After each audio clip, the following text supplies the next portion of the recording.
Sebab itu ku kan berjalan, semakin lama semakin kuatlah di dalam janjimu. Karena kau Tuhan yang mengangkatku, agar ku selalu naik dan bukan turun. Shalom, saya Pastor Jonathan Prawira, dan pesan sorgawi saat ini bagi kita semua adalah Tuhan mau supaya kita menjadi naik dan bukan turun. Amin. Tetapi mungkin saudara bertanya-tanya, kalau memang Tuhan ingin saya naik dan bukan turun, kenapa kok kehidupan saya seakan-akan turun ya?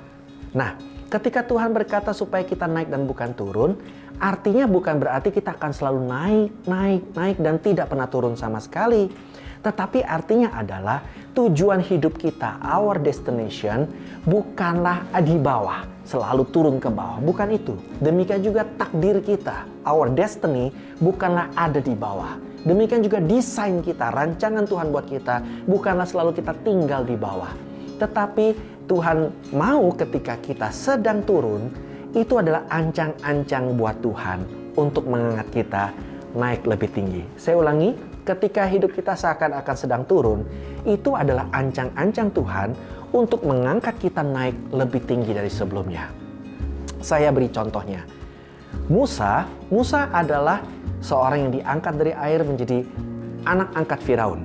Tetapi bukannya dia menjadi raja Firaun, dia justru menjadi buronan dan mengembara di padang gurun selama 40 tahun.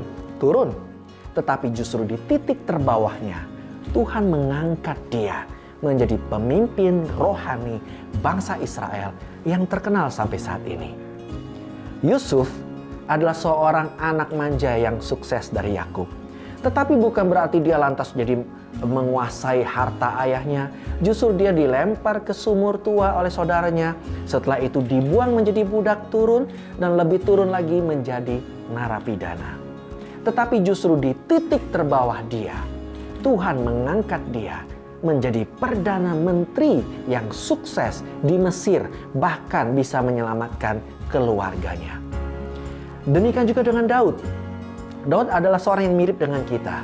Dia adalah gembala yang kemudian Tuhan angkat pertama jadi pembawa senjata, menjadi tentara, menjadi panglima. Tetapi bukannya dia naik sedikit lagi menjadi raja, tetapi justru dia jatuh menjadi buronan, dikejar-kejar, mengalami banyak masalah.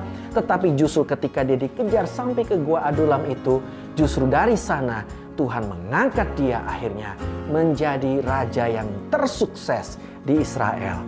Apa artinya? Demikian juga saat kita sedang mengalami turun dalam segala hal, tetap percaya bahwa Tuhan sanggup mengangkat kita dari titik terbawah untuk naik lebih tinggi dari sebelumnya.